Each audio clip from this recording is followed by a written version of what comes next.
You know what time it is? Movie review of Alita Battle Angel. So yeah, this was probably the biggest surprise of this year is going to be Alita Battle Angel. I saw an advertisement for this and I thought this movie was going to be trash.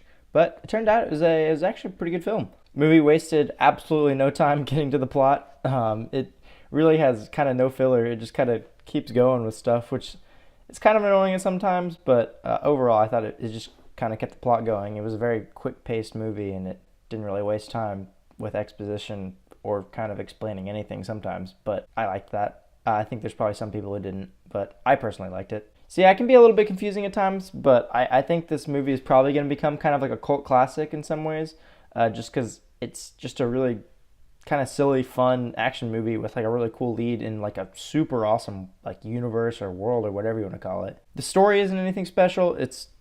There's nothing new. But it tells it well. I thought so. The movie is really anime. Like it's from a manga, so that would make sense. But I think the best way I could describe this is just it's like a really well done live action anime movie. Not super well done, but I mean it's a well done live action anime. So if you had like a cool fight anime and then they turn it into an actually good live action movie. Apparently the film production it was kind of a nightmare.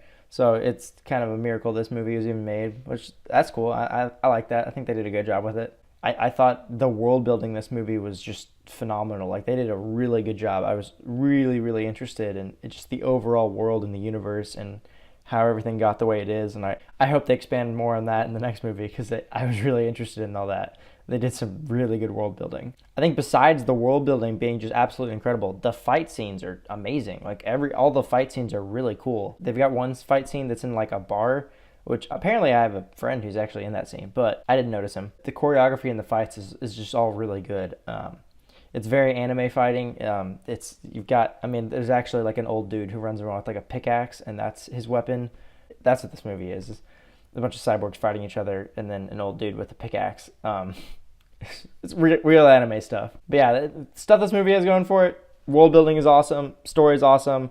I really liked Alita. She's a good lead.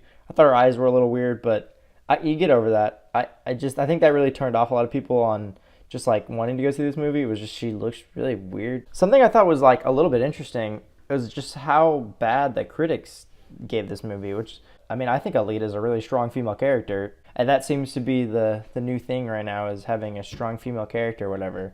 And so when critics gave this movie a bad rating, I was like, wow, this movie must really suck. But I guess, I don't know. I was just a little confused by that. I thought Alita was like a really good example of like how to do a strong female character. So Hollywood, look at this movie. Fans liked it. She's good. Like she's super badass, but then she's also got like feminine characteristics still. So yeah, I thought it was a little weird that critics didn't like this movie that much. I mean, they didn't hate it, but it got like a 60% on Rotten Tomatoes, which is pretty low. I guess they want their strong female characters to have smaller eyes or something. I thought she had some good character progression. I mean, she starts out, she doesn't know who she is, and then as the story progresses, she kind of gets more memories of like who she was, and then at the end of the movie, you kind of figure out what she was. And then she goes through some struggles, and even though she's kind of got like cheat codes entered into her brain on how to beat everybody, I thought the movie did a good job like explaining that and then making that not boring and it was still fun to watch. I think one of my favorite things about just the way they did her as a strong female character was just that she didn't make the male characters weak, I guess. Like she was clearly way stronger than them and better than them, but it was like they weren't just useless. I thought she was just a good character overall. I really enjoyed it. I highly recommend this. It's a very anime movie, but it looks great. It's got some really good world building, and the fight scenes in it are spectacular, even if it's got some flaws with the plot. Knowing all that, and plugging this into the Tendy meter, I'm giving this one 4 out of 6 Tendies. But that's just what I thought. Let me know what y'all thought down in the comments. Did you like Alita? You think this is going to be a cult classic, or did her eyes look funny and you didn't want to go see it? That's all I got for this one. I'll catch y'all in the next one.